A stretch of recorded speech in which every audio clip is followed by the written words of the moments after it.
আজকে আমি যেই গল্পটা শেয়ার করব সেটা বেশ আগেকার ঘটনা। আমি তখন কোথায় থাকি? আমি আগেই বলেছি, যারা আমার রেকর্ডিংটা আগে শুনেছেন, যে আমি আমার বাবা ছিলেন ডিফেন্সে। সো এইজন্য আমরা কিন্তু বিভিন্ন ক্যান্টনমেন্টে থেকেছি। তো বেশিরভাগ আমার জীবনের বেশিরভাগ সময় কেটেছে আমাদের যশোর ক্যান্টনমেন্টে। সো পাকিস্তান থেকে আসার পরে আমরা প্রথমে থাকি রংপুরে, তারপরে আমাদের পোস্টিং হয় যশোরে আমার আব্বার। সো যশোরে আমি এসে ভর্তি হই তখন ক্লাস 5-এ। বাট ঘটনাটা যেটা বলছি সেটা তখন আমি হয়তো পড়ি ক্লাস লাইক 8-এ, 7-এ বা 8-এ, বেশ আগের কথা।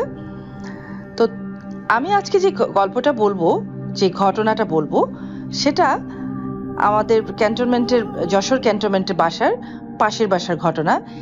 একই বাসায় আমি দুজনের ঘটনাটা বলবো। সো প্রথমে আমি যার কাছ থেকে আমি গল্পটা শুনেছি, আমি তার ঘটনাটা বলবো। আমাদের পাশের বাসায় তখন থাকতেন মতিউর রহমান আঙ্কেল, যিনি পরে জেনারেল মতিউর রহমান। আমি জানি না ওনাকে সবাই চিনে কিনা। জেনারেল মতিউর রহমান আঙ্কেল আমাদের পাশের বাসায় থাকতেন। ওনার তখন 3টা ছেলে মেয়ে ছিল। সো সবচেয়ে মজার কথা হলো, একটু না বলে পারছি না, ওনার পরে আরো একটা মেয়ে হয়েছিল। আমি যখন ক্লাস 8-এ পড়ি তখন কিন্তু ওই মেয়েটা হয় নাই। সো পরে এসে ওই ছোট যে বাচ্চাটাকে আমরা দেখি নাই, ওই ছোট মেয়ের সাথেই কিন্তু আমার ছোট ভাই যে এয়ারফোর্সে আছে তার বিয়ে হয়েছে। সো এখন মতিউর রহমান আন্টি কিন্তু আমাদের আত্মীয়। তো যাই হোক, আমরা যখন যশোরে ছিলাম আমাদের পাশাপাশি বাসা ছিল, 2 বাসা, এবং 2 বাসার মাঝখানে তখন কিন্তু বাসাগুলাতে ওরকম লাইক কংক্রিট কোনো ওয়াল ছিল না। একটা বাসার সাথে আরেকটা বাসার ওয়াল মেবি একটা ছিল, এবং চারিদিকে কাঁটাতারের বেড়া দেওয়া ছিল। সো এই একটা দেওয়ালের মাঝখানে যাতায়াতের জন্য আবার ছোট্ট একটা পকেট গেট ছিল। তো প্রায় সময় আমি দেখতাম যে আম্মা ওই পকেট গেট দিয়ে পাশে পাশে আন্টির ওখানে যাচ্ছে গল্প করতে, আন্টিরা আবার এখানে আসছে, আমরা যারা ছোট ছিলাম তারা পাশে পাশে যে খেলতাম, তারাও আমাদের বাসায় এসে খেলতো, এরকম ঘটনা। তো আজকের পুরো ঘটনাটা কিন্তু আমি শুনেছি মতিউর রহমান আন্টির কাছ থেকে। আন্টি একদিন আমাদের কাছে এরকম গল্প করলো যে প্রায় দিন যেটা হতো ক্যান্টনমেন্টে, আমাদের আব্বাদের কোনো কোনো সময় আব্বা আম্মা দুজনেরই পার্টি থাকতো, কোনো কোনো সময় অফিসিয়াল কিছু পার্টি থাকতো যেটাতে শুধু আমাদের আব্বারাই ইনভাইটেড থাকতো। তো আন্টি গল্প করছে যে একদিন আঙ্কেলের একটা অফিসিয়াল পার্টি, আঙ্কেল চলে গেছে সেই পার্টিতে। তো আন্টি এখানে বলে রাখা ভালো, মতিউর রহমান আন্টি কিন্তু দেখতে খুব সুন্দর ছিলেন এবং এখনো আছেন, এবং ওনার মাথা ভর্তি কালো কোঁকড়ানো চুল ছিল। তো উনি গল্প করছেন যে উনি সন্ধ্যাবেলা আঙ্কেল যখন চলে গেছে ডিনারে, উনি তখন ওনার বেডরুমের পাশে ছোট্ট একটা ওপেন বারান্দা ছিল। তো উনি ওখানে একা একা বসে, যেহেতু বাচ্চারাও ছোট, সবাই ঘুমিয়ে গেছে, বেশি রাত হয়ে গেছে বলবো না, লাইক 9টা 9:30 বাজে। তো উনি তখন ওখানে ওই খোলা জায়গায় বসে এমনি বসেছিলেন, বাইরে অনেক সুন্দর বাতাস ছিল। তো এই সময় আন্টি নাকি দেখলেন যে আঙ্কেল বাসায় ফেরত চলে এসছে। তো ভালো কথা, আঙ্কেল বাসায় যখন ফেরত চলে আসে, আন্টি একটু অবাক হলো যে কি ব্যাপার, পার্টি এত আগে শেষ হয়ে গেল, এত আগে চলে আসলো। তো উনি খেয়াল করেন, উনি বলছে আচ্ছা ঠিক আছে। তো আঙ্কেল নাকি সোজা ওনার কাছে এসে ওনার পাশে এসে বসেছে। তা আন্টি জিজ্ঞেস করলো যে কি ব্যাপার, তুমি আজকে খুব তাড়াতাড়ি বাসা চলে আসলে? তা আঙ্কেল বললো হ্যাঁ, আজকে পার্টি শেষ হয়ে গেছে তাড়াতাড়ি, এই জন্য আমি চলে এসেছি। সো এই কথা জিজ্ঞেস করেছে বাচ্চারা কোথায়? আন্টি বলছে বাচ্চারা ঘুমিয়ে গেছে খেয়ে। তখন নাকি আঙ্কেল আন্টিকে বলছে যে আমি তোমার জন্য পার্টি থেকে একটা পান নিয়ে আসছি, এত মজার পান ছিল, তুমি পানটা খাও। আন্টি খুব সুন্দর ওনার হাত থেকে পানটা নিয়ে উনি পানটাও খেয়েছে, এবং উনি বললো যে এত মজার পান উনি কোনোদিনও খায় নাই, এত সুগন্ধি সেই পানের মধ্যে। সো পানটা একটা কাগজের মধ্যেও পেঁচানো ছিল। সো আন্টি পানটাও খেয়েছে। একটু পরে আঙ্কেল নাকি আন্টিকে বলছে যে তুমি একটু বসো এখানে, নিচে বসো, আমি তোমার কোলে মাথাটা রেখে একটু শুবো। আন্টি একটু অবাক হয়েছে, বিকজ আন্টির ম্যারিড লাইফের এত বছরের জীবনে উনি কখনো আঙ্কেল নাকি আন্টিকে বলে নাই যে আমি তোমার কোলে মাথা রেখে শুবো বা এই ধরনের কোনো আবদার করে নাই। আন্টি একটু অবাক হয়েছে, হওয়ার পরেও আন্টি নিচে শুয়েছে এবং আঙ্কেল কিন্তু আন্টির কোলে মাথা রেখে শুয়েছে। এর মাঝখানে আন্টি কয়েকবার আঙ্কেলকে বলছে যে চলো বা ভিতরে যাই, অনেক রাত হয়ে গেছে, কিন্তু আঙ্কেল বারে বারেই নাকি বলছে যে আরেকটু থাকি, খুব সুন্দর বাতাস হচ্ছে, আরেকটু থাকি। আন্টি আরো কিছু বলছে না, ওনার মাথার বিলিয়ে কেটে দিচ্ছে, চুলে বিভিন্ন রকম গল্প করছে, পান খাচ্ছে। এর মধ্যে কেন জানি আন্টি বললো যে ওনার একটা সিক্স সেন্স কাজ করেছে, ওনার একটু কেন জানি উনি বলতে পারছে না যে কিছু একটু ওনার কাছে অস্বাভাবিক লাগছে বা আনকমফোর্টেবল লাগছে। উনি আঙ্কেলকে বলছে যে তুমি একটু বসো, আমি একটু ভিতর থেকে আসি। তো আঙ্কেল বলছে ইটস ওকে। দেন আন্টি যেটা করেছে, উনি বাসার ভিতরে ঢুকেছে, সোজা ঢুকে উনি স্ট্রেট যেখানে যেই মেসে পার্টি হচ্ছে ওখানে উনি ফোন করেছে। করে উনি বলছে যে তখন আঙ্কেল, মেবি আঙ্কেল তখন মেজর ছিলেন বা কর্নেল ছিলেন কিছু একটা, বলছেন যে উনি কি পার্টিতে এখনো আছে, যিনি ফোন ধরেছে তাকে বলেছে। তো উনি বলছে জি স্যার তো আছে, এখানেই আছে। তো আন্টি তখন কিন্তু প্রথমে খুব ভয় পেয়ে গেছে যে কি বলছে, তখন উনি বিশ্বাস করতে পারে না। উনি তখন বলছে যে আমি কি ওনার সাথে একটু কথা বলতে পারি। তখন উনি ফোনটা হোল্ডে রেখে আঙ্কেলকে ডাকতে গেছে এবং আন্টি খুব ভয় পেয়ে গেছে তখন, যখন আঙ্কেল ওই পাশ থেকে ফোনটা ধরে বলছে যে হ্যাঁ বলো, আমি কি ব্যাপার। আন্টি বলছে তুমি কি এখনো পার্টিতে? আঙ্কেল বলছে হ্যাঁ এখনো পার্টিতে আমি। কেন, কি হয়েছে? আন্টি আর কিছুই বলতে পারে নাই, উনি ফোনটা সাথে সাথে রেখে দিয়েছে এবং উনি তাড়াতাড়ি করে এসে উনি বারান্দায় উকিতে দেখে যে ওখানে আসলে আর কেউই নাই। এবং আন্টি বলল যে আমি ওই মুহূর্তে উনি একদম ফ্রিজ হয়ে গেছে, উনি আর কি বলবে ভাষা পায় নাই। কিন্তু আন্টি আমাকে যেটা আমাদেরকে বলল যে ওই যে পানটা মোড়ানো ছিল কাগজটার মধ্যে, ওটা কিন্তু তখনও আন্টির হাতেই ছিল এবং অনেকদিন পর্যন্ত নাকি আন্টি সেই পানের সেই কাগজটা, ইন দ্য মিন টাইম রাত যখন লাইক 10:30 11টা বেজেছে, আঙ্কেল ফেরত এসছে, আন্টি তখন আঙ্কেলকে পুরো ঘটনাটা বলছে এবং আঙ্কেল তো বিশ্বাসই করতে পারছে না, যে বলছে যে না তুমি নিশ্চয়ই ভুল কিছু দেখেছো, এরকম হতেই পারে না। আন্টি অনেকক্ষণ ধরে বিশ্বাসই করাতে পারছিল না এবং এটাও বলছে যে দেখো যে ছিল সে আমাকে পানটাও খেতে দিয়েছে এবং দেখো কাগজটা পর্যন্ত আমি আমার হাতে আছে এখনো। তো এই গল্পটা উনি আমাদের কাছে গল্প করেছে এবং এখনো যখন আমার মনে হয় গল্পটা, সত্যি কথা আমার গায়ের লোম কিন্তু একদম খাড়া হয়ে যায়। তো যাই হোক, আন্টিরা তারপরে ওই বাসা থেকে পোস্টিং হয়ে অন্যখানে চলে গেল, ঢাকায় বা অন্য কোনোখানে। ওইখানে পোস্টিং হয়ে আসলেন একজন, ওনার নাম ছিল, আমার মনে আছে ওনার নাম ছিলেন Hasan uncle.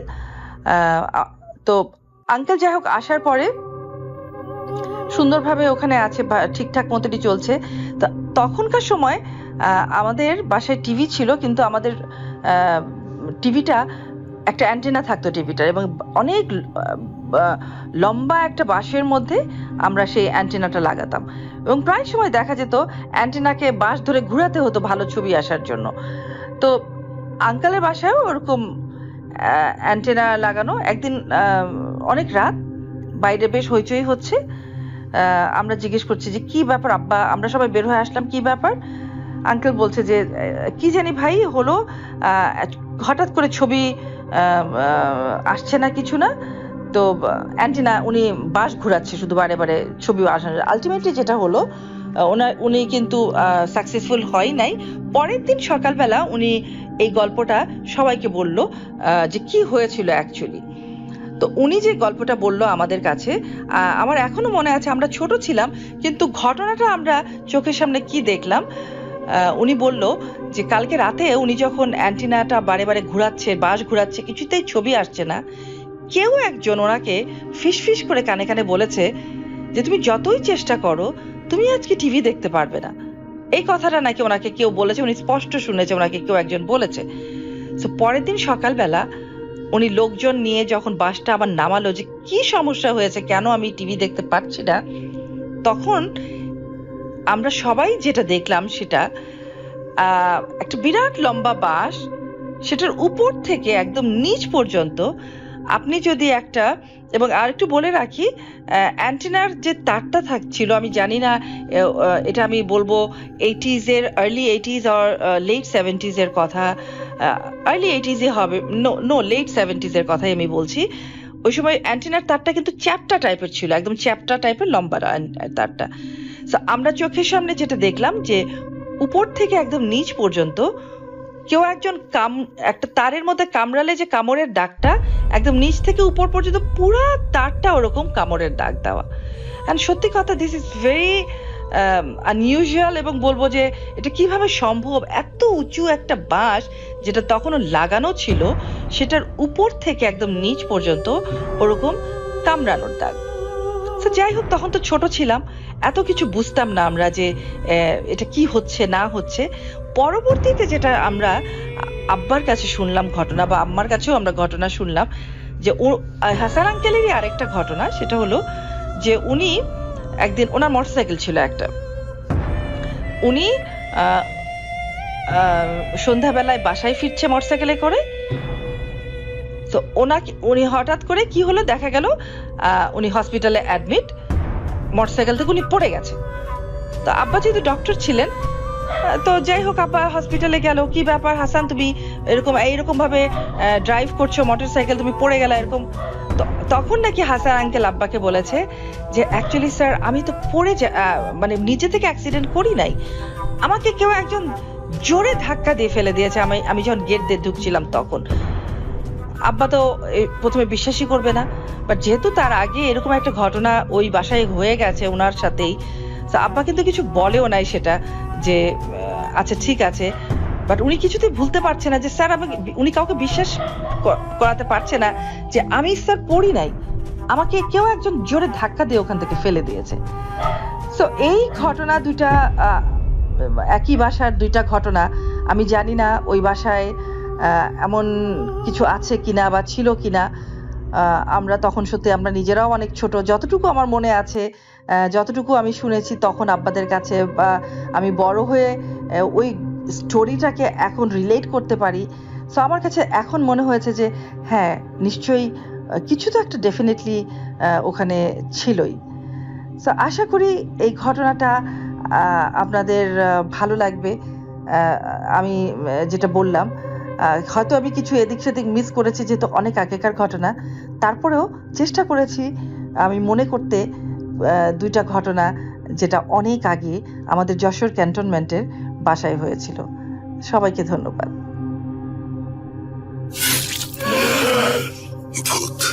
Book.com with Russell. Breathe. Hold your fear.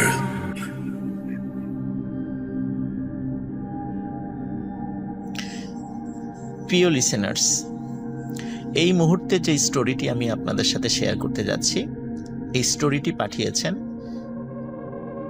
Malaysia প্রবাসী সাগর দেওয়ান ভাই, যিনি গত রোজার ঈদের ঈদ স্পেশাল এপিসোডে পাকিস্তানের করাচির একটি ঘটনা শেয়ার করেছিলেন। তার সেই গল্প আমি যখন আপনাদেরকে বলেছিলাম, আপনাদের সবার কাছে সেই গল্পটি ভালো লেগেছিল। এবার আশিক ভাইয়ের দাদা এবং তার ছোট ভাইয়ের সাথে ঘটে যাওয়া একটি ঘটনা তিনি পাঠিয়েছেন। ঘটনাটি মাছ ধরা কেন্দ্রিক। ঘটনাটি আমার কাছে খুবই অন্যরকম লেগেছে। এমন ঘটনা সচরাচর আসলে পাওয়া যায় না। আশা করি ঘটনাটি আপনাদেরও ভালো লাগবে। কথা না বাড়িয়ে চলে যাচ্ছি সরাসরি ঘটনায়। প্রিয় লিসেনার্স, ঘটনাটির সময় অনেক আগে, 1950 সালের দিকে। আশিক ভাইয়ের দাদা, তার নাম ছিল সরফরাজ, এবং তার ছোট ভাইয়ের নাম ছিল শাহনেওয়াজ। সরফরাজ এবং শাহনেওয়াজ দুইজন একত্রে রাত্রে তাদের বাড়ির পাশে বয়ে যাওয়া একটি ছোট্ট নদীতে মাঝে মধ্যেই মাছ ধরতে যেতেন। এটা শখের বশে মাছ ধরতেন, রাত জেগে মাছ ধরতেন। সকালবেলা সেই মাছ পরিবারের জন্য কিছু রাখতেন, আর যদি এক্সট্রা থাকতো তাহলে সেটা বিক্রি করে দিতেন। তো একদিন সরফরাজ মানে যিনি আশিক ভাইয়ের দাদা, উনি শারীরিকভাবে অসুস্থ ছিলেন, কিন্তু ওই দিন মাছ ধরতে যাওয়ার কথা ছিল দুই ভাইয়ের একসাথে। শাহনেওয়াজ এসে বড় ভাইকে যখন বলে, তখন বড় ভাই নিজের অসুস্থতার কথা জানান এবং তাকে সরফরাজকে বলেন যেন সরফরাজও আজকে মাছ ধরতে না যায়। ওই দিন ছিল আবার পূর্ণিমা। পূর্ণিমাতে নদীতে নাকি ভালো মাছ পাওয়া যায়। তো সরফরাজ কিছুতেই থেকে যেতে রাজি হলেন না, বললেন যে ঠিক আছে তুমি বাসায় থাকো, আমি একাই মাছ ধরতে যাব। কিন্তু শাহনেওয়াজ উনি বলছেন, মানে সরফরাজকে যখন এটা বললেন শাহনেওয়াজ, তখন সরফরাজ যিনি আশিক ভাইয়ের দাদা তিনি বললেন না তুমি একা যাইবা, কোনো সমস্যা যদি হয়। তখন সরফরাজের এই কথা শুনে শাহনেওয়াজ বললেন যে না, আমি দোয়া কালাম জানি, আমার তেমন কোনো সমস্যা হবে না। তো ঠিক আছে, শাহনেওয়াজ উনি মাছ ধরতে চলে গেলেন। নদীটার কথা একটু বলে রাখি। নদীটা ছোট্ট নদী, এপাশ থেকে ওপাশ নৌকা চালিয়ে যেতে সর্বোচ্চ 10 মিনিট সময় লাগে এবং চাঁদের আলোতেও এপার থেকে ওপার স্পষ্ট দেখা যায়। অনেকেই নদীতে মাছ ধরতে আসেন রাতের বেলা, একটু দূরে দূরে তারা জাল পাতেন। তো সেই দিনও যেহেতু পূর্ণিমা ছিল, বেশ অনেকেই মাছ ধরতে এসেছেন। বেশ দূরে দূরে নৌকাগুলো আছে, নৌকাতে আলো জ্বলছিল। শাহনেওয়াজও উনি মাছ ধরছেন। মাছ ধরতে ধরতে এতটাই মগ্ন হয়ে পড়েছিলেন, চারদিকে যে কি হচ্ছে উনি কিছুই বুঝতে পারেননি। একসময় হঠাৎ উনি ফিল করেন নৌকাটা অস্বাভাবিক রকমের দুলছে। উনি চারদিকে তাকিয়ে দেখেন বড় বড় ঢেউ আর অথই পানি, চারদিকে শুধু পানি আর পানি দেখা যায়, কোনো কুল কিনারা দেখা যাচ্ছে না। সরফরাজ ভাই উনি তো সাথে নাই যেহেতু, এজন্য শাহনেওয়াজ ওই সময়ে ভয় পেয়ে যান যে কি ব্যাপার, কোথায় আসলাম। তখন দ্রুত উনি আয়াতুল কুরসি পড়ে শরীরে ফু দেন এবং নৌকাতে ফু দিয়ে নৌকা বন্ধ করে ফেলেন। শাহনেওয়াজ যখনই নৌকাটা বন্ধ করে ফেলেছে, গম্ভীর শব্দে একটি কণ্ঠস্বর তার কানে ভেসে আসে যে কি রে, মাছ কি তোরা একাই খাবি, আমাদেরকে কিছুই দিবি না? শাহনেওয়াজ ভাবে কি ব্যাপার, কথা বলে উঠল কে? নিশ্চয়ই অনেকক্ষণ ধরে মাছ টাছ ধরেছে, সে কানে ভুল শুনছে। আর আশেপাশে যে অথই পানি দেখছে এটাও মনে হয় ভুল, সে ওই নদীতেই আছে, যেহেতু সে নৌকা চালাই নাই, বইটা তেমনভাবে সে বায় নাই, সুতরাং এত দূরে সে কিভাবে আসবে? এত দূরে আসার তো কোনো সম্ভাবনাই নাই। সুতরাং এসবগুলো তার চোখের ভ্রম হচ্ছে এবং কানে সে ভুল শুনছে। এরপর আবারও একই কণ্ঠস্বর ভেসে ওঠে এবং শাহনেওয়াজ শুনতে থাকেন, কি রে, মাছ কি তোরা একাই খাবি, আমাদেরকে দিবি না? তখন শাহনেওয়াজ সত্যি সত্যি ভয় পেয়ে যান। তিনি সমস্ত শক্তি দিয়ে নৌকা চালিয়ে যে কোনো একটা জায়গায় যাওয়ার চেষ্টা করতে থাকেন, কিন্তু তিনি জানেন না তিনি কোথায় যাবেন, কারণ চতুর্দিকে শুধু পানি আর পানি, কুল কিনারা দেখা যাচ্ছে না। উনি নৌকা বেয়ে কোথায় যাবেন? তারপরও উনি চেষ্টা করতে থাকেন যে কোনো একদিকে যাওয়ার জন্য, কিন্তু অদ্ভুত ব্যাপার, নৌকা 1 ইঞ্চিও সেখান থেকে আগাতে পারে না তারা। শাহনেওয়াজ যখন আপ্রাণ চেষ্টা করছে, তখন হঠাৎ শাহনেওয়াজ দেখতে পায় নৌকার চতুর্দিকে বেশ কিছু মানুষের মতো মাথা, কিন্তু সেই মাথাগুলো আকারে বেশ বড়, সেগুলো নৌকার চতুর্দিকে ভেসে ওঠে। একজন কথা বলছে শাহনেওয়াজের সাথে, বলছে নৌকাটা তো তুই বন্ধ করে দিলি, আমাদেরকে মাছ দে, আমরাও মাছ খাই, তোর ভালো হবে। তখন শাহনেওয়াজ বলছে, না, আমি এত কষ্ট করে মাছ ধরি, তোমাকে কেন মাছ দিব? ওদের সাথে তর্কাতর্কি শুরু করে দিয়েছে। শাহনেওয়াজ দেখে যে নৌকার চতুর্দিকে 12টি মাথা, তার মানে 12টা জিনের একটি দল সেখানে আছে। তখন জিনদের যে সর্দার, সে শাহনেওয়াজকে বলে, তুই তো আজকে মারা যাবি, তোকে আমরা ছাড়বো না। তখন শাহনেওয়াজ বলে যে, ওরে আহম্মক, তুই কি ভুলে গেছিস একটু পরেই ফজরের আজান হবে, তখন তুই তো আমার কিছুই করতে পারবি না, তুই তো এখান থেকে চলে যেতে বাধ্য। তখন ওই জিনের সর্দার রাগ করে বলে ওঠে যে, ফজরের আজান হলেও তোকে এমনভাবে অদৃশ্য করে এখানে রেখে দেব যে এখান দিয়ে যত লোকই যাক না কেন কেউ তোকে দেখতে পাবে না, কিন্তু তুই সবাইকে দেখতে পাবি। তখন শাহনেওয়াজ আরো ভয় পায় যে আসলেই তো এদের সাথে ঝামেলা করে পারা যাবে না। তখন শাহনেওয়াজের মাথায় একটি বুদ্ধি খেলে যায়। শাহনেওয়াজের বাবার কাছ থেকে শেখা একটি দোয়া পড়ে তার মাথায় থাকা পাগড়িতে একটি গিট দিয়ে এই 12 জনের মধ্যে একটি জিনকে সে আটকে ফেলে। ওদিকে জিনের সর্দার তার সাথে তো হম্বিতম্বি করছে যে তোকে তো মেরে ফেলবো। তখন শাহনেওয়াজ বলে, তুই তোর দলের সদস্যদের একটু গুনে দেখতো তোরা কয়জন। তখন সর্দার বলে 12 জন। বলে আবার গুন। তো সর্দার গুনে দেখে একজন কম। তখন শাহনেওয়াজ বলে, এই একজনকে আমি আটকে ফেলেছি, আমাকে ভালোই ভালোই বাড়িতে পৌঁছে দে, মানে বাড়ির পাশে কাছে যে ঘাট আছে সেখানে পৌঁছে দে, না হলে একে আমি ছাড়বো না। তখন জিনদের সর্দার বলে যে, না, তুই ওকে ছেড়ে দে। তখন শাহনেওয়াজ শর্ত দেয় যে যদি সে সহি সালামতে পৌঁছে দেয় তাকে তার বাড়ির কাছে ঘাটে, তাহলে ওই জিনকে সে ছেড়ে দেবে।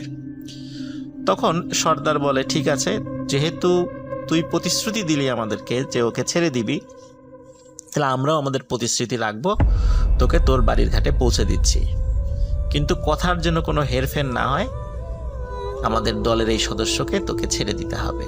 তখন শাহনেওয়াজ কথা দেন যে হ্যাঁ, আমি ঘাটে পৌঁছানোর পর একে ছেড়ে দেব।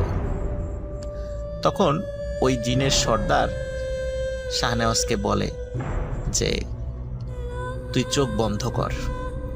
চোখ বন্ধ করার পরে শুধু একটু শো শো শব্দ শাহনেওয়াজের কানে এসেছিল। কয়েক মুহূর্ত পরেই শাহনেওয়াজকে ওই জিনের সর্দার বলে, এবার চোখ খোল। শাহনেওয়াজ চোখ খুলে দেখে যে সে তার বাড়ির কাছে যে ঘাটটা, নদীর ঘাট, সেখানে নৌকা সহ সে চলে এসেছে। ফজরের আজান দেবে দেবে ভাব। তখন জিনের সর্দার বলে, এবার আমার দলের এই সদস্যকে তুই ছেড়ে দে।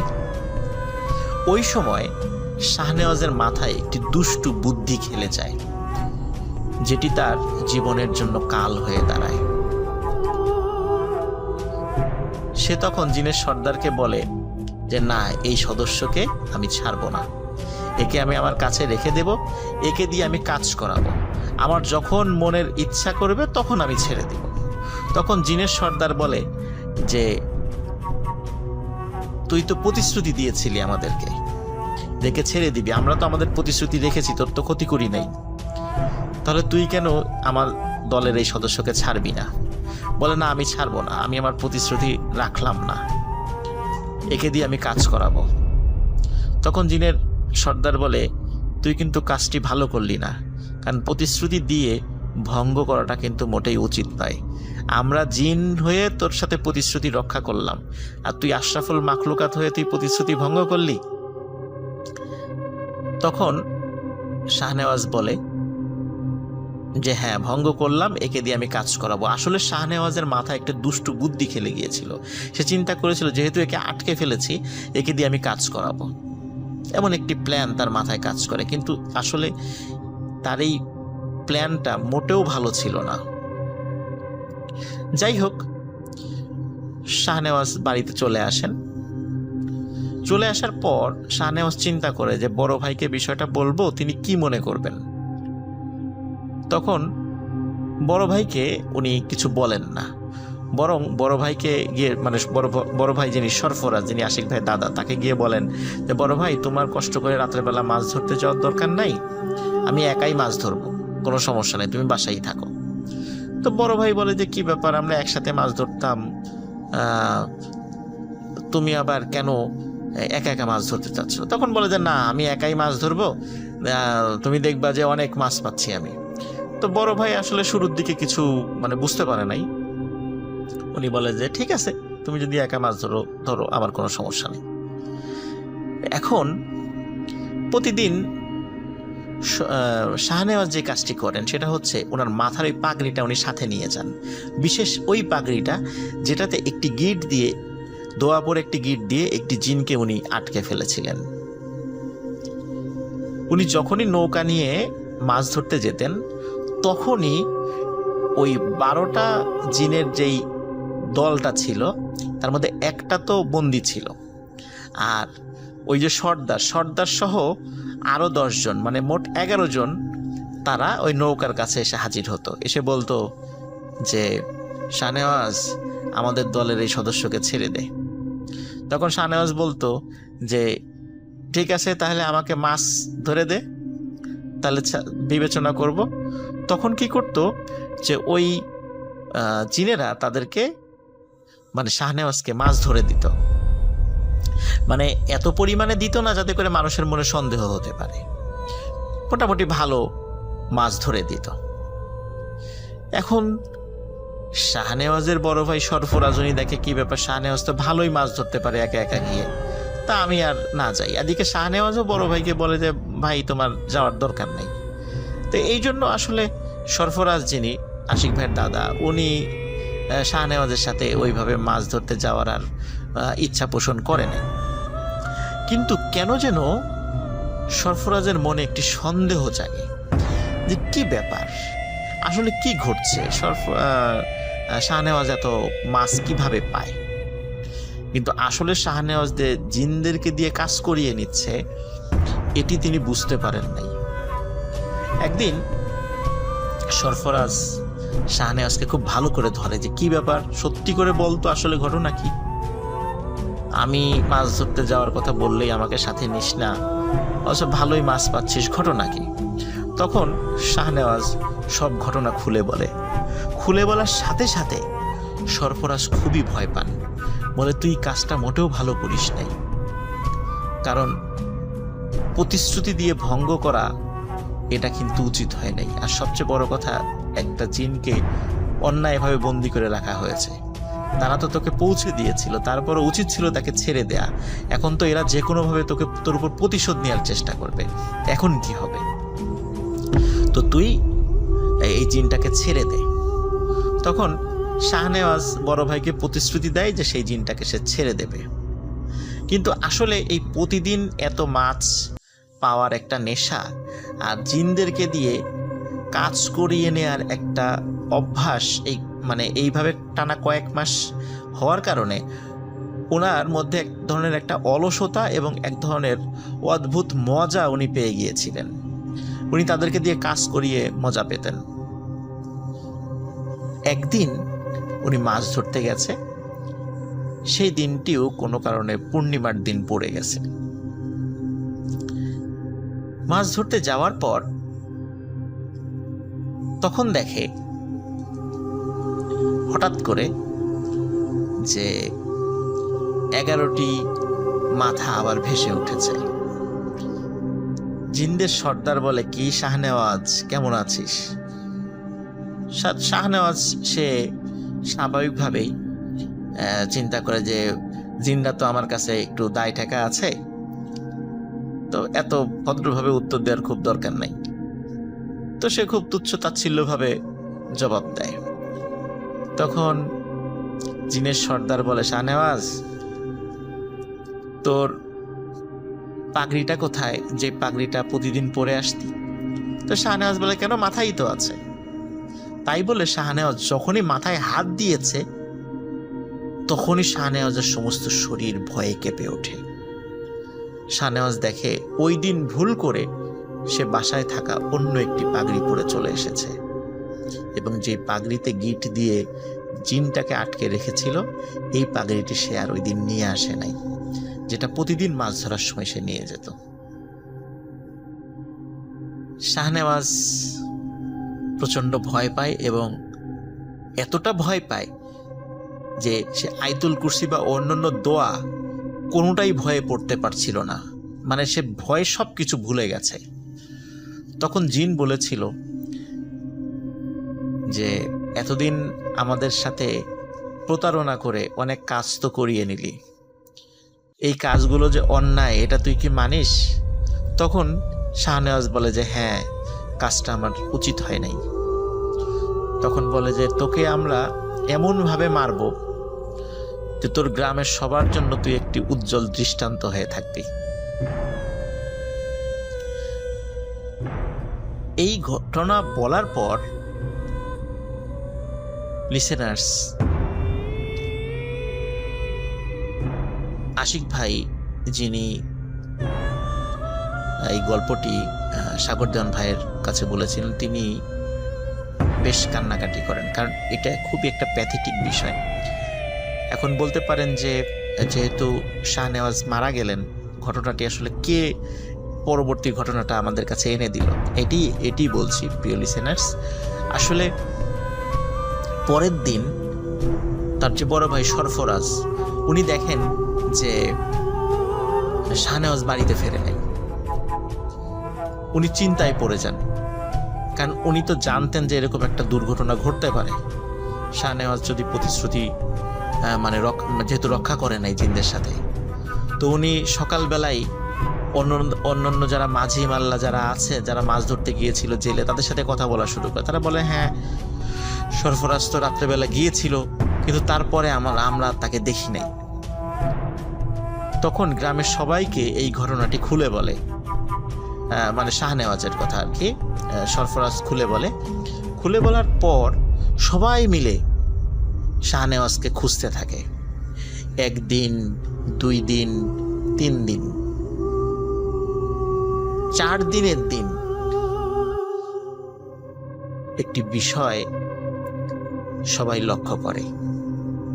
4 দিনের মাথায় দেখা যায় নৌকার নৌকার তো 2টা মাথা থাকে, দুপাশে চোখা থাকে, তো একটা মাথা নদীর তলদেশ থেকে ভেসে উঠেছে আর আরেকটা মাথা নিচের দিকে। সবাই সেই নৌকার কাছে যায়, এবং যখন সরফরাজকেও ডাকা হয়, আশিক ভাইয়ের দাদাকে, তখন বুঝতে পারেন এটি হচ্ছে তাদের সেই নৌকা, যেই নৌকায় শাহনেওয়াজ মাছ ধরতে বের হয়েছিল। কিন্তু আরো অদ্ভুত ব্যাপার কি, যে নৌকার যেই দৈর্ঘ্য এবং নদীর যেই গভীরতা, নদীর গভীরতা কিন্তু আরো বেশি। নৌকাটা যদি খাড়া করে ডুবিয়ে দেয়া যায়, তারপরেও নদীর তলদেশে পৌঁছাবে না। কিন্তু কিভাবে এই নৌকাটা খাড়াভাবে পানির মধ্যে ভেসে উঠেছে। সবাই নৌকাটা নাড়ানোর চেষ্টা করে, কিন্তু প্রত্যেকেই ফিল করে এই নৌকাটি শক্ত হয়ে আছে, মনে হচ্ছে নৌকার অপর মাথা মাটির মধ্যে গেড়ে দেয়া। কিন্তু নৌকা তো এত বড় নয়, আর এখানে গভীরতাও বেশি। যাই হোক, সবাই মিলে নৌকাটি টেনে ওঠানোর চেষ্টা করে সকলেই ব্যর্থ হয়। তখন চিন্তা করে সরফরাজ যিনি দাদা, উনি চিন্তা করে যে শাহনেওয়াজের দেহটা কোথায় গেল।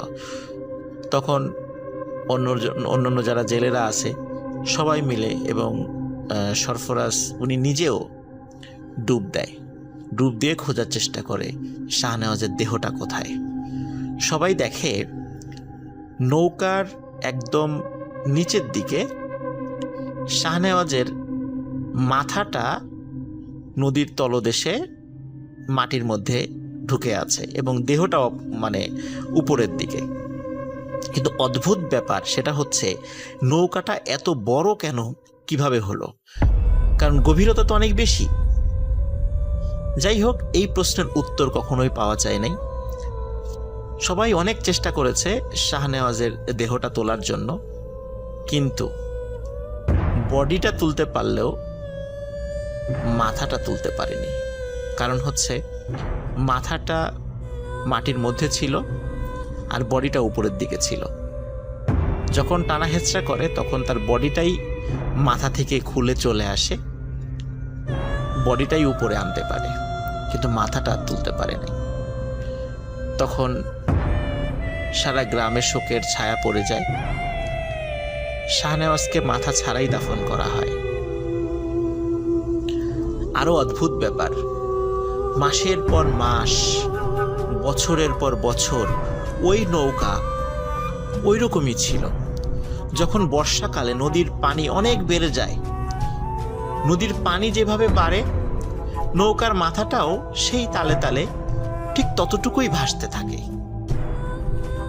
নদীর পানি যদি 50 হাতও বাড়ে, ওই নৌকার মাথাটাও ঠিক উপরে সামান্য একটু অংশ দেখা যায়। তার মানে হচ্ছে যে নৌকাটি নদীর পানি বাড়ার সাথে সাথে সেটা ডুবে না।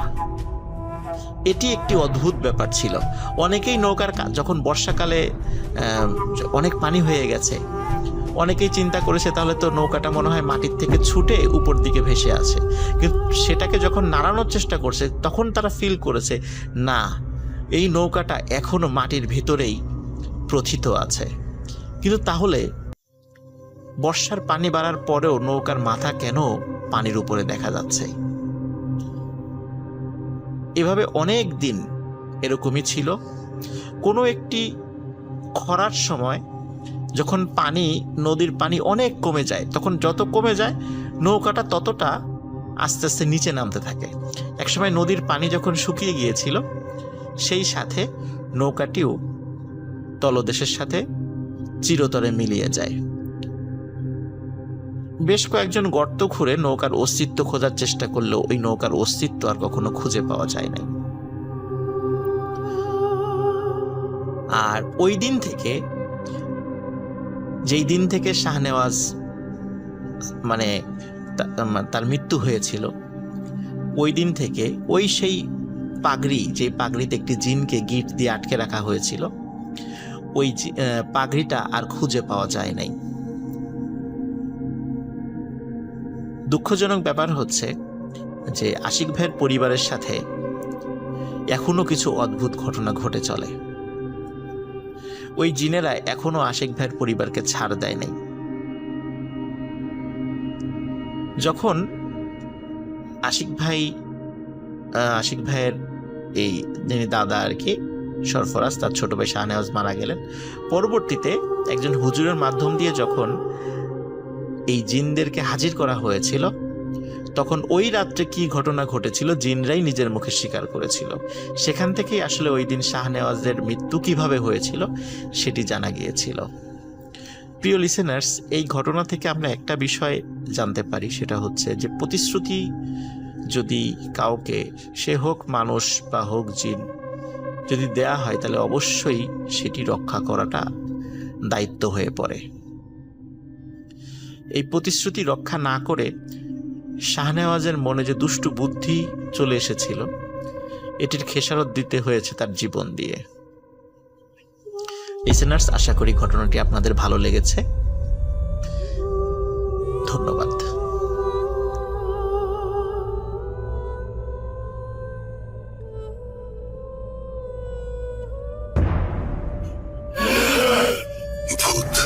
Bhoot.com with Russell. Breathe. Hold your fear.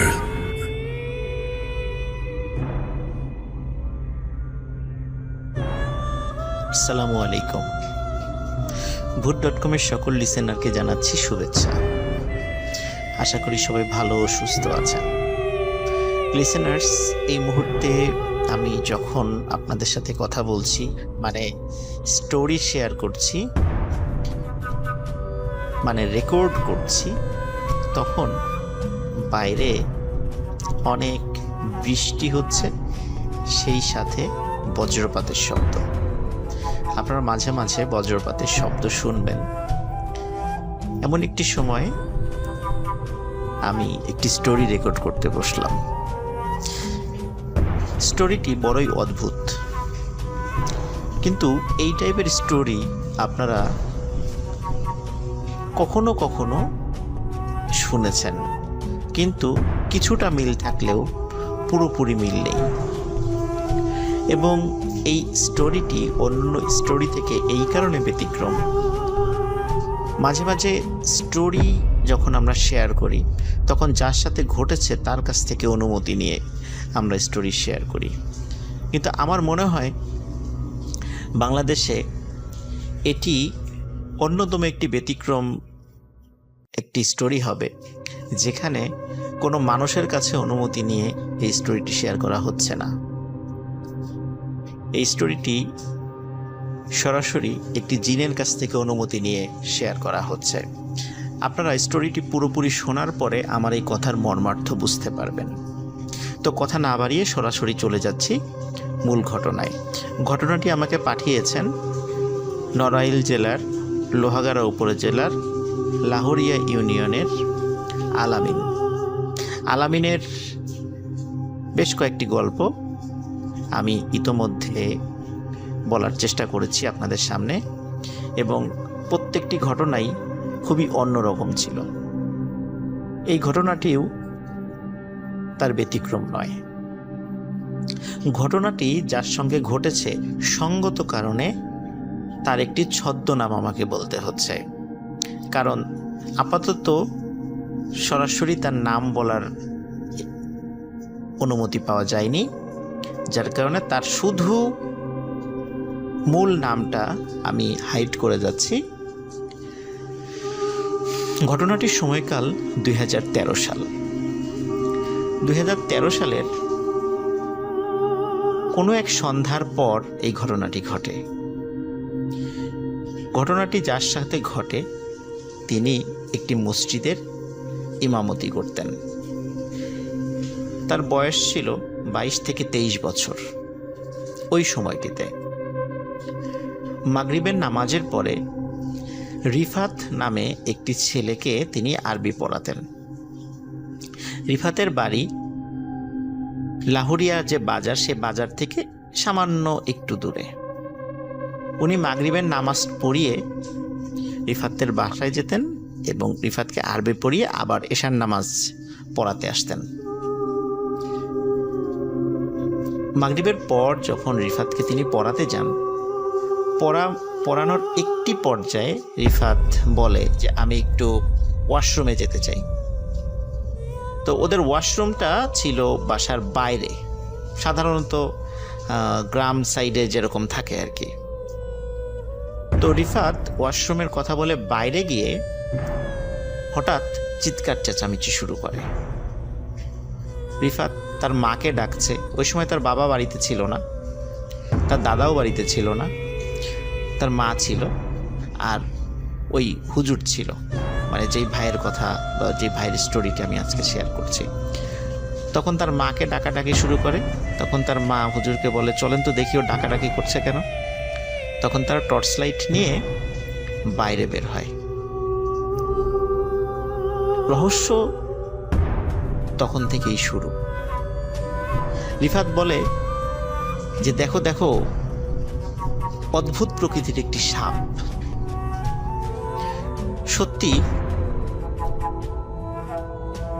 আলো জ্বালিয়ে দেখা যায় অদ্ভুত প্রকৃতির একটি সাপ। এই সাপটি এর আগে কেউ কখনো দেখেনি, এবং সাপটি অন্য রকমের একটি সুন্দর সাপ।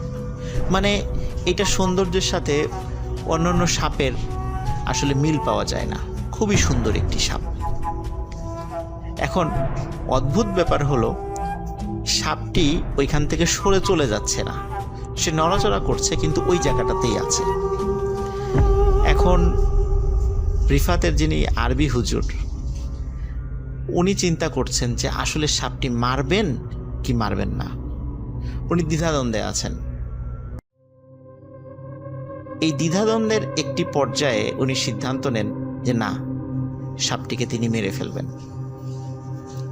দ্রুত উনি একটি লাঠি নিয়ে এসে সাপটির গায়ে আঘাত করেন এবং অল্প সময়ের মধ্যেই সাপটি মারা যায়। সাপটি মারা যাওয়ার পরে তারা সবাই চিন্তা করে যে এই ধরনের সাপ এর আগে কখনো তারা দেখেনি। এই জন্য ওই ভাই উনি তার কাছে থাকা মোবাইলে কয়েকটি ফটো তুলে রাখেন ওই সাপের। প্রিয় লিসেনার্স, ঘটনাটি শুরু এখান থেকেই। যেদিন সাপটিকে মারা হয় ওই দিন ছিল বৃহস্পতিবার সন্ধ্যার পর। শুক্রবার ফজরের নামাজের পর ওই ভাইয়ের অভ্যাস ছিল একটু ঘুমানো। ফজরের নামাজের পর উনি একটু ঘুমিয়েছেন, হঠাৎ করে একটি আননোন নাম্বার থেকে ওনার ফোনে একটি কল আসে। কল রিসিভ করার পরে উনি শুনতে পান যে বাজারেরই একজন লোক তাকে বাজারে ডাকছে। কারণ হিসাবে বলেন যে একজন অপরিচিত ভদ্রলোক আসছে, বৃদ্ধ ভদ্রলোক, তিনি তার সাথে দেখা করতে চান। তো ওই ভাই উনি জামা কাপড় পরে রেডি হয়ে বাজারে আসেন, লাহোরিয়া বাজারে। বাজারে আসার পর দেখেন খুব সুন্দর চেহারার একজন বয়স্ক দাড়িওয়ালা মুরব্বী একজন ভদ্রলোক বসে আছেন। বসে থাকার পর উনি যখনই ওই ভাইকে দেখেছেন তিনি উঠে দাঁড়ানোর পরে ওই ভাই তাকে আগে সালাম দেন। তখন বলেন যে আপনি আজকেই আমার সাথে যাবেন মিঠাপুর নামক একটা জায়গায়। ওইখানে একটা মসজিদ আছে, আপনি ওই মসজিদে ইমামতি করবেন। এখানে যেই টাকা আপনাকে দেওয়া হয় বেতন হিসাবে, তার থেকে দ্বিগুণ টাকা আপনাকে দেয়া হবে। আপনি এখনই আমার সাথে যেতে হবে। এখন ওনাকে যখন এখনই যেতে হবে এই কথাটা বলে, তখন ওই ভাইয়ের মনে কিন্তু অনেকগুলো সন্দেহর জন্ম নেয়। কেন এত তাড়াতাড়ি এখনই যেতে হবে কেন? উনি বলে যে আসলে আমি তো এখানে একটা চাকরি করি, আমি তো এইভাবে হঠাৎ করে চলে যেতে পারি না। কিন্তু উনি বলে যে আপনি এখন একজনকে এখানে রেখে আমার সাথে যেতে হবে এবং এখনই ওই মিঠাপুর মসজিদে গিয়ে আপনি জুম্মার নামাজ পড়াবেন শুক্রবারে। এই ঘটনার আকস্মিকতায় উনি হতভম্ব হয়ে যান যে এইভাবে তো কেউ সচরাচর বলে না। তখন ওই ভাই তার ছোট ভাইকে জুম্মার নামাজ পড়ানোর দায়িত্ব দিয়ে ওই মুরব্বির সাথে মিঠাপুরের উদ্দেশ্যে রওনা দেন। স্বাভাবিকভাবেই যেই পরিবহন ব্যবস্থা ছিল সেই পরিবহনের মাধ্যমে মিঠাপুরে আসেন এবং মিঠাপুর একটি মসজিদে উনি জুম্মার নামাজ পড়ান। জুম্মার নামাজ পড়ানোর পর আসরের নামাজ, মাগরিবের নামাজ, এশার নামাজ যখন হয়ে যায়, এশার নামাজের পর যখন ওনাকে যেখানে থাকতে দেওয়া হয়েছে সেখানে বিশ্রাম নিচ্ছিলেন, হঠাৎ করে একজন মানুষ এসে তার দরজায় নক করে। দরজা খুলে দেখে ওই মুরব্বী, যে মুরব্বী তাকে সকালবেলায় এই মিঠাপুরে নিয়ে এসেছিল। তখন ওই মুরব্বী ওই ভাইকে বলে আপনাকে এখনই আমার সাথে যেতে হবে। তখন উনি বলে যে আপনার বাড়ি কোথায়? বলে যে আমার বাড়ি এই যেই আপনি যে মসজিদে নামাজ পড়েন এই মসজিদের কাছাকাছি। কিন্তু কোন গ্রামে এক্স্যাক্টলি উনি বলেননি। তখন উনি বলেন যে আপনার সাথে যেতে হবে কেন? তখন উনি বলেন যে আমার ছেলে মারা গেছে, আপনাকে আমার সাথে যেতে হবে, আপনাকেই তার দাফন কাফন করতে হবে। তখন ওই ভাই রাজি হন না, যেহেতু অপরিচিত একটি জায়গা উনি কিছুতেই রাজি হতে চান না। কিন্তু ওই মুরব্বী ভদ্রলোক উনি খুব পীড়াপিড়ি শুরু করেন যে না, আপনাকে যেতেই হবে। এক সময় ওই ভাই রাজি হন এবং ওই মুরব্বীর সাথে যাওয়া শুরু করেন। ওই মুরব্বীর সাথে আরো দুইজন লোক এসেছিল। এখন ওই সময়টা ছিল এমন একটি সময় যে তখন আশেপাশে যে বিল ছিল, বিলে মোটামুটি পানি চলে এসেছে। এখন কোন বাড়িতে যে যাবে সেটা কিন্তু ওই ভাই জানতেন না। তখন দেখলেন যে ওই মুরব্বী একটি বড় নৌকা নিয়ে এসেছে। তখন সবাই নৌকায় চড়ে বসে এবং নৌকা চলতে থাকে। কিছু সময় নৌকা চলার পরে ওই ভাই ফলো করেন যে নৌকা আসলে বিলের মধ্যে দিয়ে যাচ্ছে না, আশেপাশে নৌকার সাথে ঘেঁষে বড় বড় গাছ পালা ঘাস এরকম দেখা যাচ্ছে চাঁদের আলোতে। উনি আরো ভালো করে খেয়াল করেন নৌকা পানির উপর দিয়ে চলছে না, নৌকা মাটির উপর দিয়ে চলছে এবং অনেকটা ভেসে ভেসে চলছে। যখনই উনি এইটা দেখেন তখনই মারাত্মক ভয় পেয়ে যান। তখন উনি কিছু বলার আগেই নৌকার সামনে থাকা ওই ভদ্রলোক ওই ভাইকে বলেন যে বাবা, তোমার কোনো ভয় নেই, তুমি নিশ্চয়ই বুঝতে পেরেছ যে আমরা মানুষ নই, আমরা জিন। আমার সন্তান মারা গেছে, এই সন্তানকে গোসল করানো, জানাজা পড়ানো এবং দাফন করা থেকে শুরু করে নিয়ে সব কাজ তোমাকেই করতে হবে। তখন উনি আসলে ঘটনার আকস্মিকতায় এতটা হতভম্ব হয়ে গিয়েছিলেন যে উনি তখন কি বলবেন কিছু বুঝে উঠতে পারছেন না, কারণ উনি সজ্ঞানে দেখছেন যে ওনার চারদিকে যারা আছে সবাই জিন, কিন্তু মানুষরূপী, এবং এই নৌকাটি শূন্যের উপর দিয়ে ভেসে চলছে, কিন্তু সেটা মাটির উপর দিয়ে, পানির উপর দিয়ে নয়। তখন উনি সাহস করে জিজ্ঞাসা করেন, আপনার ছেলে কখন মারা গেছে? তখন ওই মুরব্বী বলেন, বৃহস্পতিবার সন্ধ্যার পরে। বলে, বৃহস্পতিবার সন্ধ্যার পরে এখনো রেখে দিয়েছেন? বলে, হ্যাঁ, এখনো রেখে দিয়েছি তোমার জন্য, তুমি সব কাজ করবা, তোমাকে এই কারণেই নিয়ে যাচ্ছি। তখন বলে, আমাকেই কেন নিয়ে যাচ্ছেন সেখানে? তখন উনি বলেন যে তোমাকে এই জিনিসটা আমি দেখাতে চাই যে একটি পরিবারের যখন পিতামাতার বুক খালি হয়ে যায় তখন তাদের কি পরিমাণ কষ্ট হয়, এটাই তোমাকে দেখতে হবে আজকে, চলো। তো উনি প্রচন্ড ভয় পেতে থাকেন, কিন্তু ওই মুরব্বী ওই ভাইকে অভয় দিতে থাকেন যে তোমার কোনো ভয় নেই, তোমাকে আমি যেভাবে নিয়ে এসেছি আবার এভাবেই সুস্থ শরীরে তোমাকে পৌঁছে দেওয়া আমার দায়িত্ব, তুমি ভয় পেও না। এবং এত সুন্দর ব্যবহার করেন ওনার সাথে যে উনি রীতিমতো অবাক হয়ে যান। কিছু সময় পরে একটি বাড়ির সামনে নৌকাটি দাঁড়ায়। নৌকার থেকে তারা নামেন, নামার পরে দেখেন সাদা জুব্বা পরা, সফেদ দাড়ি অসংখ্য লোক সেখানে আছে এবং বাড়ির ভেতর থেকে কান্নার আওয়াজ ভেসে আসছে। এবং ওই বাড়ির যেই ডিজাইন বা অন্য কিছু স্বাভাবিক বাড়ির থেকে সেটা ছিল আলাদা।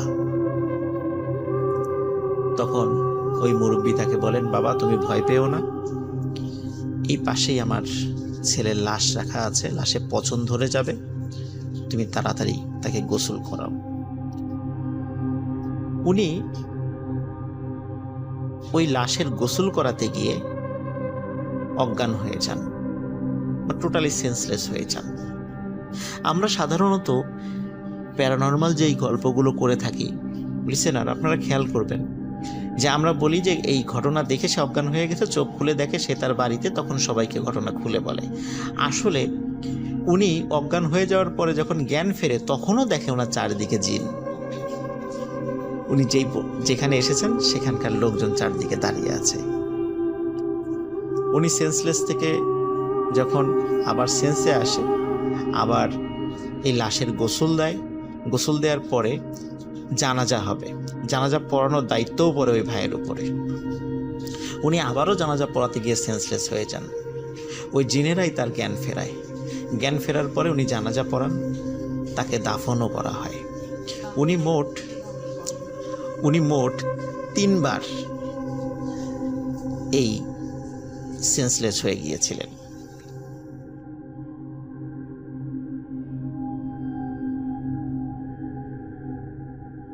জানাজা থেকে শুরু করে নিয়ে সব কাজ শেষ হয়ে যাবার পর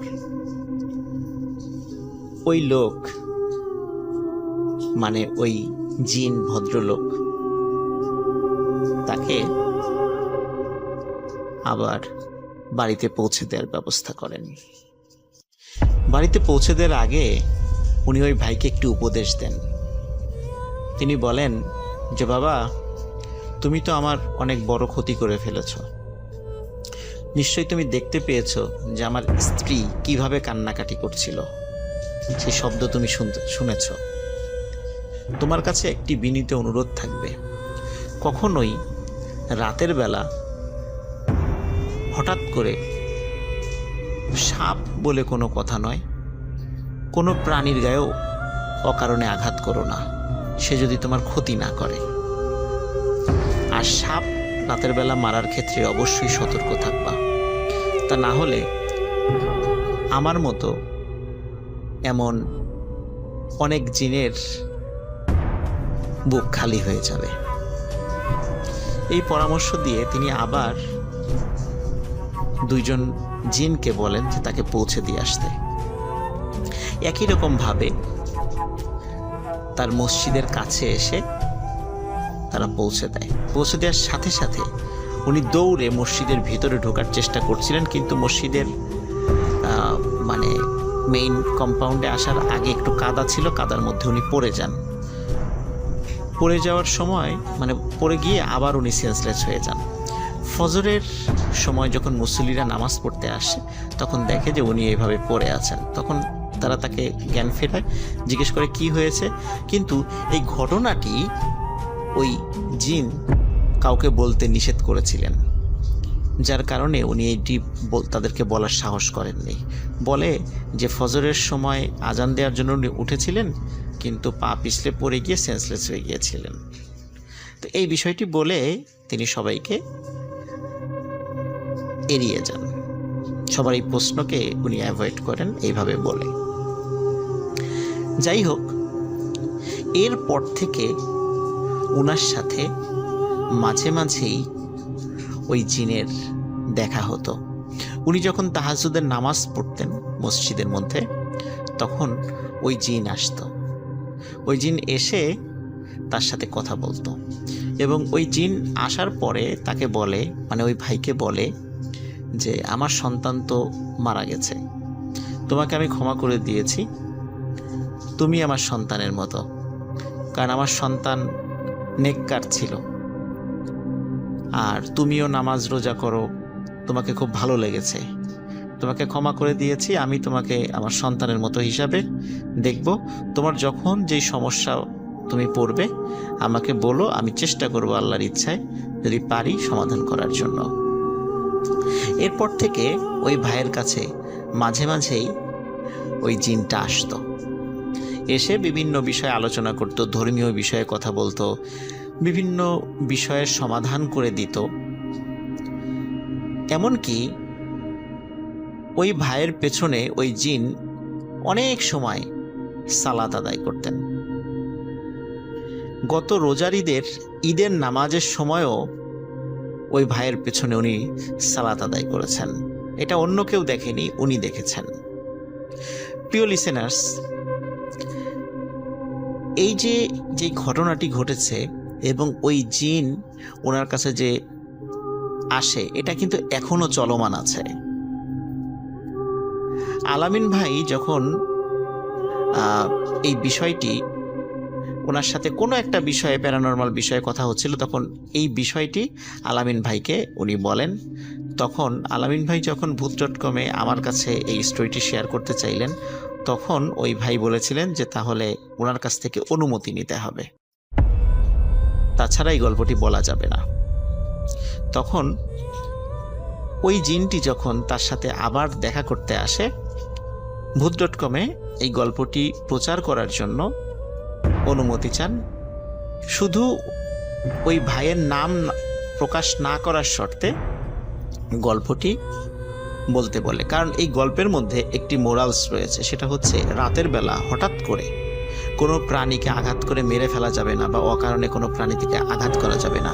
এটাই এই গল্পের ছিল মোরালস, এবং এই শর্তে এই গল্পটি শেয়ার করার অনুমতি পাওয়া যায়। প্রিয় লিসেনার্স, এখনও কিন্তু ওই ভাইয়ের সাথে ওই জিনের দেখা হয়, কথা হয়,